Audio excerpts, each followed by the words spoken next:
So the first thing that you can start to do to improve tibia rotation is honestly just start rotating your knee on a daily basis and do it often. So for some people, that's enough.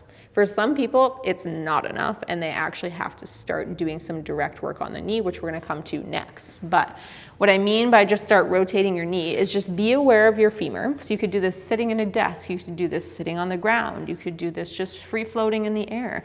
Monitor your femur, make sure your femur doesn't move for the same reasons we said earlier. We want tibia on femur motion, not femur on tibia motion or femur and tibia motion, because that's actually not motion at the knee.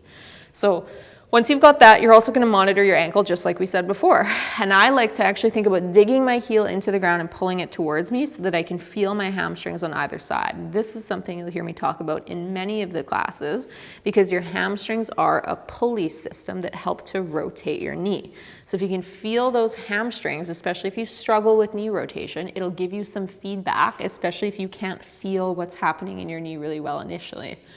So what we can do is we can go, okay, I'm gonna rotate my knee outwards as far as I can, try and squeeze a little bit more out, and then I'm gonna rotate my knee inwards as far as I can and try and squeeze a little bit more out. So you're gonna feel the inner hamstring engage as you pull it inwards, then you're gonna feel the outer hamstring engage as you pull it outwards. And you're just gonna rotate that knee back and forth. And I want you to experiment with doing this at as many different angles of knee bend as you can. So you can have your heel out a little bit further and then go, okay, now I'm gonna rotate my knee here. You can fully bend your knee and go, okay, now I'm gonna rotate my knee in here. And as often as you can throughout the day, just sprinkle it in, even if it's kind of mindless and you're stuck at a desk job and you're doing laptop work, just have your leg under the desk and just be rotating it in, rotating it out. If you want to get a little bit more specific with it, throw a block between your legs so that you squeeze it even just a little bit as you rotate your knee, and that will make sure that your femur doesn't move and you're more likely to be isolating your knee, even when your mental resources are being expended elsewhere and you can't actually watch your knee or hug your femur or anything like that. If you can get really good and really creative with just sprinkling knee rotation into your day, not only will it help you save the progress that you make when you do the work I'm about to show you, it'll also just help you start to move the needle. And for some people, like I said, they just need to move their knee. They respond really quickly. It's not everybody, and I wouldn't even say it's the majority, but it is the case for some people. At least that's what I've seen in my physio practice. Now, this is easier to do with your heel on the ground, okay? Because it helps me keep my heel still in space so that I just get pure axial rotation of my shin bone. Whereas if we lean back a little bit, and this is something you can practice and work towards, if I lean back and I lift my heel off the ground, now when I try to rotate my knee, the game becomes, don't let your heel swing out and do this kind of U-shaped thing that I'm doing right now where my heel's moving in space.